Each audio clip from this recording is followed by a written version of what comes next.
यहीं पे रोक लो। देखो सामने ना किसान जा रहा है, क्यों ना हम इसी से रास्ता पूछ लेते हैं। हाँ सालू तुम ठीक कह रही हो, हम ना रास्ता इसी से पूछ लेते हैं।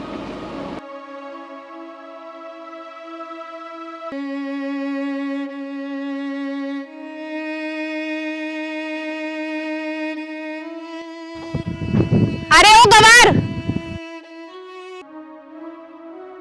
ओ मैडम, गवार किसको बोला? गवार तुझे ही बोला है मैंने, क्योंकि तेरे अलावा यहाँ पे तो और कोई गवार है नहीं। ओ मैडम, तमीज से बात करिए, तुम मेरे बारे में अभी जानती नहीं हो। मैं तेरे बारे में जानकर आखिर करूंगी क्या? तू मेरा रिश्तेदार लग रहा है और बोल तो ऐसे रहा है कि जैसे यहाँ का प्रधान हो ये।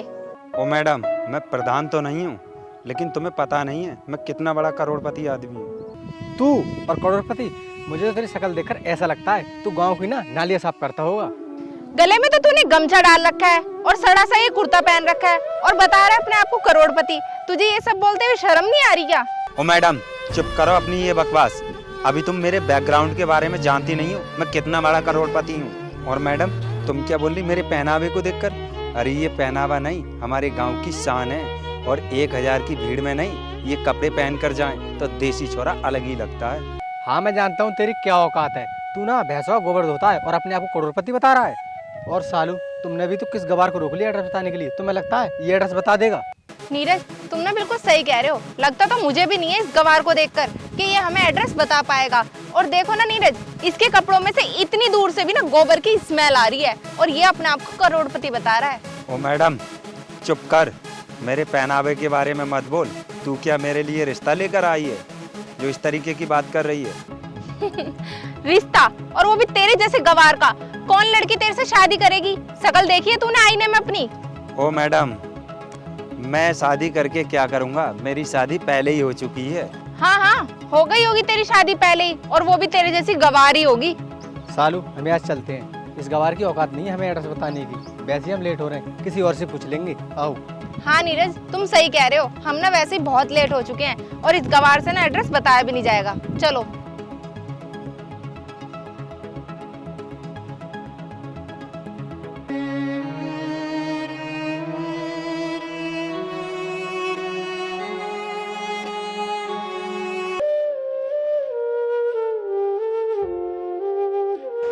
पता नहीं ये शहर वाले गांव वालों के लिए जन क्या समझती है। इतनी देर से सारा मूड खराब कर दिया। और इन्हें क्या मालूम कि मैं कौन हूँ और कितना पैसा है और करोड़पति हूँ मैं। क्या समझने लगे अपने आप को। और मेरा इतनी देर से सारा टाइम खराब कर दिया। मुझे शहर के लिए अर्जेंट मीटिंग को जाना था। मूड खराब हो गया सारा।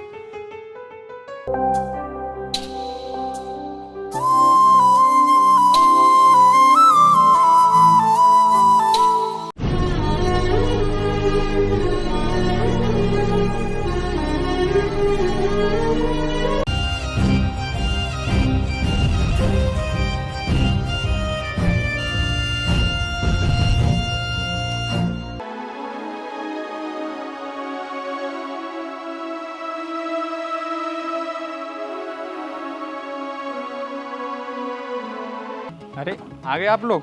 आप बैठिए, मैं तुम्हारे लिए पानी लेकर आता हूँ। अरे सत्यवीर रुको, हमने अभी थोड़ी देर पहले ही पानी पिया है। बैठो, बैठ कर ना कुछ बात करते हैं। और बताओ, ठीक से आए? रास्ते में कोई परेशानी तो नहीं हुई? हाँ सत्यवीर, आए तो ठीक, लेकिन यार रास्ते में ना एक गवार मिल गया। उसने ना हमारा सारा मूड खराब कर दिया।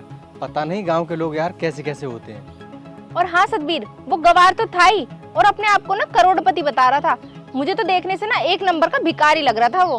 कोई बात नहीं, गांव में इस तरीके के लोग होते हैं। वो अपने गांव से बाहर निकलते हैं तो बहुत लंबी लंबी फेंकते हैं। उनके घर में कुछ खाने को होता नहीं है, इसलिए ऐसा बोलते हैं। मिडिल क्लास के लोग होते हैं वो। जब इनके घर में कुछ खाने को नहीं होता और ये लोग मिडिल क्लास के होते हैं, तो ये इतनी बड़ी बड़ी बातें करते क्यों हैं? और हम जैसे अमीरों के सामने ना इन्हें अपनी औकात देख के बात करनी चाहिए। इन्हें ऐसी ऐसी बातें करके मिल क्या जाता है आखिर? चलो कोई बात नहीं, इस बात को तुम छोड़ो। तुम काफ़ी दूर से आए हो ना, पहले खाना खा लो, फिर आराम कर लेना। सत्यवीर, अभी ना हमारे लिए भूख नहीं है। अगर हमें भूख लगेगी तो होटल से खाना खा लेंगे। तुम परेशान क्यों हो रहे हो यार? अरे आप लोग होटल पर खाना क्यों खाओगे? अरे आप तो मेरे मेहमान हो, यहाँ पर खाना खाओगे और यहीं पर सो जाना तुम। चलो ठीक है, हम खाना खा लेंगे। अब इन बातों को छोड़ो और हम काम की बात कर लेते हैं। सत्यवीर, आपने जिस जमीन के बारे में मुझे बताया था वो पक्का मिल जाएगी या नहीं? मैंने उनसे पक्की बात तो कर ली है, वो ज़मीन हमारे लिए पक्का मिल जाएगी। तुमने बात कर ली वो सब तो ठीक है, पर जितना जल्दी हमें वो जमीन मिल जाएगी ना हमारे लिए उतना ही अच्छा होगा। फैक्ट्री का काम हम उससे जल्दी ज़्यादा शुरू कर देंगे। हाँ सत्यवीर, कल सुबह ना वो ज़मीन हमें दिखा देना। ठीक है, मैं तुम्हारे लिए वो ज़मीन कल दिखा दूंगा। चलो आओ, पहले आराम कर लीजिए।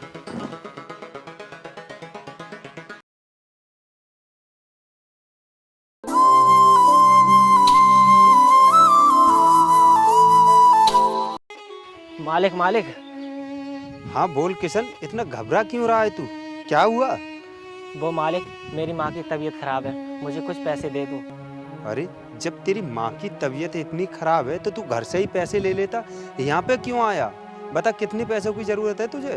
वो मालिक 5,000 रुपये दे दो।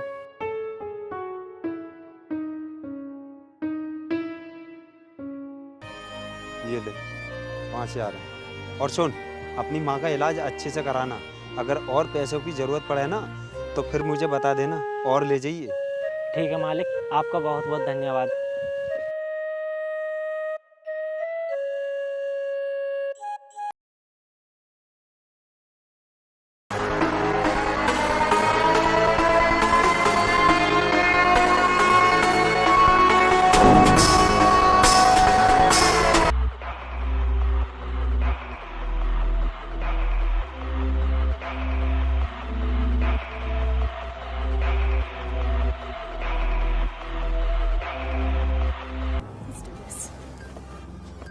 देखो, ये ज़मीन है जिसकी मैं तुमसे बात कर रहा था।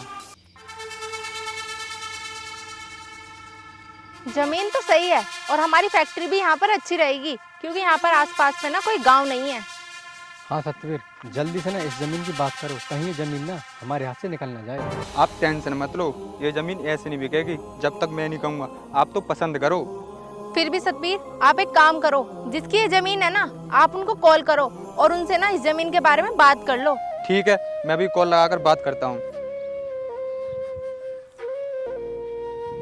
राम राम भैया। राम राम भैया। कौन बोल रहे हो भैया? भैया मैं सतवीर बोल रहा हूँ। ज़मीन को खरीदने के लिए कुछ शहर से लोग आए हैं। अच्छा, तो तू ही बात कर लेना उनसे, मैं क्या बात करूँगा? अरे नहीं भैया, ये आपसे ही बात करना चाहते हैं। तुम ये बताओ तुम कहाँ पर हो, मैं तुम्हारे पास ही लेकर आता हूँ। चल ठीक है, तो तू उन्हें फार्म पे लेकर आ जा, मैं फार्म पे हूँ। ठीक है? ठीक है भैया, चलो चलो चले कर उनसे ही बात कर ले।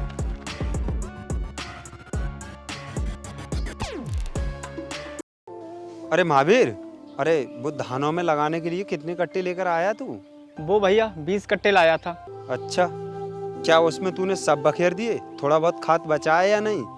ये गोभी की पौधे, इसमें भी लग जाता थोड़ा बहुत। नहीं भैया, अभी 5 कट्टे रहे हैं। चल ठीक है, मजदूरों से कह के वो भी कट्टे लगवा दिए और थोड़ा सा खाद बचा लिए, इस गोभी की पौध में लगवा देना। ठीक है भैया, आज शाम को लगवा दूंगा। अरे ठीक है, पहले तू खाना फाना खा ले, उसके बाद काम करता रहिए, फिर मजदूरों से करा लेना। राम राम भैया। सतबीर, ये तो वही गवार है जो हमें कल मिला था। अच्छा, ये यहाँ पर ना काम करता होगा, है ना सतबीर? ये यहाँ पर काम करता है क्या? सत्यवीर, इस गवार को ना बिल्कुल भी बात करने की तमीज नहीं है। अबे वो गवार, अपने मालिक को बुला जल्दी से। अरे तुम लोग कैसी बात कर रही हो? तुम जानती भी हो ये कौन है? सतबीर, तुम भी जानने के लिए तो ऐसे कह रहे हो जैसे यही इस फार्म का मालिक हो। हाँ सालू, यही है इस फार्म के मालिक, और वो जमीन भी ना इन्हीं की है। क्या? इस फार्म और उस जमीन के मालिक यही हैं? क्यों, निकल गई हवा? अरे मैंने तुम्हें कल ही समझाया था कि मेरे बारे में तुम लोग जानते नहीं हो। अरे तुम शहर वाले, हम गांव वालों को क्या समझते हो? हम गरीब हैं क्या? अगर मैंने ना अपना एक जमीन का टुकड़ा बेच दिया तो तुम्हारे पूरे खानदान को खरीद लूंगा। और सतवीर, तू किसे लेकर आया है यहाँ पर? ये खरीद लेंगे हमारी जमीन? अरे इनकी औकात नहीं है हमारी जमीन खरीदने की, तो तू यहाँ पर ले आया है इनके लिए। सर, हमें ना माफ कर दो, और हमें बिल्कुल भी अंदाजा नहीं था कि आप इतनी बड़ी जमीन के मालिक हो सकते हैं, और आप हमें अपनी जमीन दे दीजिए, क्योंकि हमें बहुत ज़रूरत है उस जमीन की। और सर, अगर आपने हमें अपनी जमीन नहीं दी ना तो हमारे सारे शेयर्स डूब जाएंगे और हम बहुत ज़्यादा लॉस में आ जाएंगे। प्लीज़ हमें माफ़ कर दो और अपनी ज़मीन हमें दे दो। सर, हमने कल जो आपके साथ बदतमीजी की ना, उसके लिए ना हम माफ़ी मांगना चाहते हैं। क्यों? अब मेरे बैकग्राउंड के बारे में तुम्हें पता चल गया तो माफ़ी मांगने लगे? अरे तुम तो अपने पैसों का इतना बड़ा घमंड दिखा रहे थे ना। सुनो मेरी बात, अब मैं वो ज़मीन तुम्हारे लिए नहीं दूंगा, निकल जाओ यहाँ से। सर आप वो जमीन हमें क्यों नहीं दे सकते? हम उस जमीन के बदले आपको पैसे तो दे रहे हैं ना। सुनो मैडम, मेरी मर्जी, मैं ज़मीन नहीं बेच रहा। अरे ज़मीन मेरी है, किसी के बाप की नहीं है। नहीं सर, हमें माफ़ कर दो और वो ज़मीन हमें दे दो। अगर आपने वो ज़मीन हमें ना दी ना तो हमारा बहुत बड़ा नुकसान हो जाएगा। सर इस ज़मीन के खातिर ना हमने अपनी शहर वाली फैक्ट्री भी बेच दी, हम तो बर्बाद हो जाएंगे। अच्छा, तो वो फैक्ट्री तुमने बेची है? तुम्हें पता है वो फैक्ट्री मेरे बेटे ने ही खरीदी है। आपके बेटे ने खरीदी है? पर हमने तो वो राजेश को बेची थी ना। राजेश राणा आपका ही बेटा है क्या?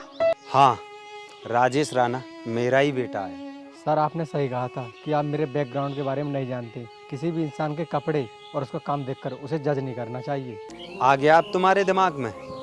पैसों का घमंड नहीं करना नहीं चाहिए, टूट गया तुम्हारा घमंड। और सुनो, तुम शहर वाले, हम गांव वालों के लिए समझते क्या हो? और सुनो, हम गांव वाले नहीं, अगर ये खेती करना और गाय भैंस पालना बंद कर देना तो शहर वाले खाने के लिए भी दुखी हो जाएंगे। और जिस अनाज की तुम रोटी खाते हो ना, उस अनाज को भी हम जैसे किसान ही उगाते हैं। और जो तुम दूध पीते हो ना, उस दूध को भी हम जैसे किसान के घर पे गाय भैंस पलने वाली ही दूध देती है। अगर वो नहीं करें तो तुम्हारे लिए दूध भी मिलना मुश्किल हो जाएगा। सर हमें ना माफ कर दो, आज के बाद ना हम ऐसे कभी भी किसी का मजाक नहीं उड़ाएंगे। ठीक है, अब तुम जाओ यहाँ से। महावीर चल, तू भी लेट हो गया इनकी बातों में और तुझे खाना भी खाना है।